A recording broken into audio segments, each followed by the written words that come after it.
क्या आतंकी हाफिज सईद शहीद जख्मी है? हाफिज सईद अस्पताल में भर्ती है क्या? शहबाज सरकार क्या छुपा रही है आखिरकार? हाफिज की खबर पाक मीडिया से आखिरकार गायब क्यों हो गई है? क्यों पाकिस्तान जो है वो हिंदुस्तान के इस दुश्मन की हिफाजत में इस कदर लगा है कि यहाँ पर जो सेना के जवान एक तरफ यहाँ लगातार ढेर हो रहे हैं, उनकी तरफ ध्यान नहीं है, उनकी हिफाजत की तरफ पाकिस्तान का ध्यान नहीं है, लेकिन यहाँ पर जो हिंदुस्तान का सबसे बड़ा दुश्मन है हाफिज, उसको बचाने के लिए पाकिस्तान को क्या क्या नहीं करना पड़ रहा है। पाक मीडिया से भी आखिरकार हाफिज की खबर को अब गायब कर दिया गया है। आखिर क्यों हाफिज के सामने पाकिस्तान की सरकार, पाकिस्तान की आर्मी इतना ज्यादा मजबूर है कि इस तरह के कदम उठाने पड़ रहे हैं? अपने साथी देशों से दुश्मनी मोल लेते हुए ये कदम उठाए जा रहे हैं। और आखिरकार क्यों अब पाकिस्तान की मीडिया भी इस पर चुप हो गई है, क्यों खामोश हो गई है? किस चीज़ का डर है आखिरकार?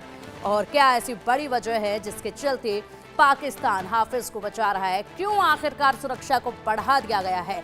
क्या पाकिस्तान की जो सलाखें हैं वो खतरे में है? क्या पाकिस्तान की जो अंदरूनी सुरक्षा है क्या वो खतरे में है? और अब चलिए अब इसी पर अधिक जानकारी के लिए हमारे सहयोगी आशिक मीर हमारे साथ जुड़ गए हैं। आशिक, लगातार पाकिस्तान के जो हालात हैं वो तो सबके सामने हैं ही, लेकिन अक्सर ये देखा गया है कि जो हिंदुस्तान के दुश्मन हैं उनकी हिफाजत करना पाकिस्तान बखूबी जानता है। भले ही अभी फिलहाल जो पाक सेना के जो जवान हैं वो एकाएक कर ढेर हो रहे हैं, बीएलए उन्हें एकाएक कर ढेर कर रहा है, उस तरफ कोई ध्यान नहीं है, लेकिन यहाँ सब कुछ जो बंदोबस्त किए जा रहे हैं वो सलाखों के बीच बैठे हाफिज की सुरक्षा के लिए किए जा रहे हैं।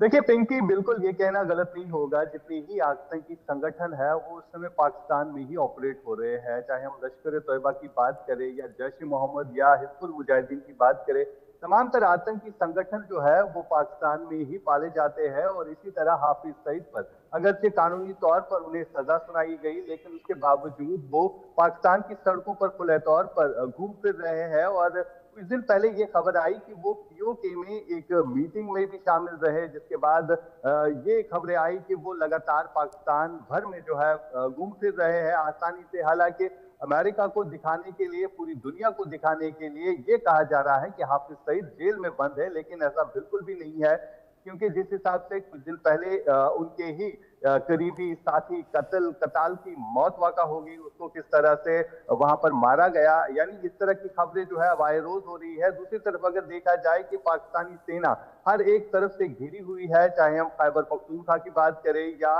बल्किस्तान की बात करें, जहां पर सैनिक मारे जा रहे हैं, यानी ये घटनाएं जो है दिन ब दिन बढ़ती जा रही है। पूरे पाकिस्तान की हालत जो है वो अब बद से बदतर होती जा रही है। जो आतंकी पाकिस्तान ने खुद पाले हैं, अब वही उन पर भारी भी पड़ रहे हैं।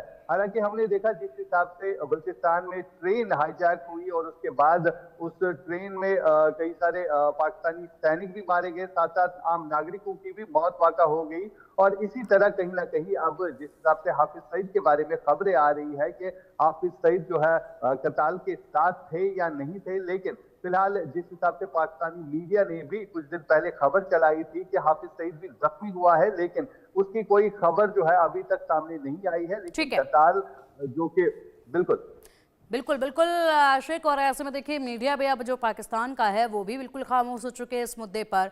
खास मेहमान भी हमारे साथ जुड़ चुके हैं, उनका भी रुख करना चाहेंगे। बलूच एक्टिविस्ट मेहरान मुर्रे हमारे साथ हैं। मेहरान जी, बहुत स्वागत है आपका इंडिया न्यूज़ पर। और ये खबरें जाहिर सी बात है एक वक्त पर आपने सुनी होंगी, लेकिन अब ये जो नए अपडेट सामने आ रहे हैं वाकई में पूरी दुनिया को हैरान करने वाले हैं, केवल भारत को ही नहीं पूरी दुनिया को। हाफिज सईद जो कि वाकई में एक बेहद ही खतरनाक है, और ना केवल भारत के लिए बल्कि बाकी जो कंट्रीज हैं उनके लिए भी काफ़ी खतरनाक है। और ऐसे में हाफिज सईद की जो सुरक्षा में बंदोबस्त किए जा रहे हैं पाकिस्तान की तरफ से, वाकई में गौर करने वाले हैं। और सबसे बड़ा सवाल यही है कि वहाँ पर इस मुद्दे को बखूबी दबाया भी जा रहा है ताकि खबरों में किसी भी तरह के ये जो पूरे जो बंदोबस्त किए जा रहे हैं वो आ ना सके। जी हाफिज सईद तो एक रीजनल दहशतगर्द है, एक छोटे कर्नल के ग्रेड का दहशतगर्द है। जी, पाकिस्तान ने तो ओसामा बिन लादेन को 10 साल पाला पोसा एबटाबाद में, उसके लिए उसका क्या अकाउंटेबिलिटी हुआ या क्या रिपरकशंस हुए? ये तो गोरा का प्यारा नीला आंखों वाला बच्चा है, ये जो भी शैतानी करता है ये माफ किया जाता है। तो इसको माफ करना, मेरे ख्याल में गोरे तो माफ कर देंगे इसको, ऑल्दो ये अपने साम्राज्य पावर, अमेरिका का दुश्मन था बिन लादेन, पंजाबियों के घर में मिला, फिर भी ये स्कॉट फ्री हो गए। तो पाकिस्तान एपी सेंटर है दहशतगर्दी का जी, फैक्ट्री है दहशतगर्दी का। हमारे साउथ एशिया में उसका एक्सपोर्ट है दहशतगर्द। हाफिज सईद तो बेचारा एक मोटा सा सिंबॉलिक आदमी बैठा हुआ है, सारे जनरल्स हाफिज सईद है, वो सारे दहशतगर्द है। पाकिस्तान का फौज का बुनियाद दहशतगर्दी पे है जी। To nation theory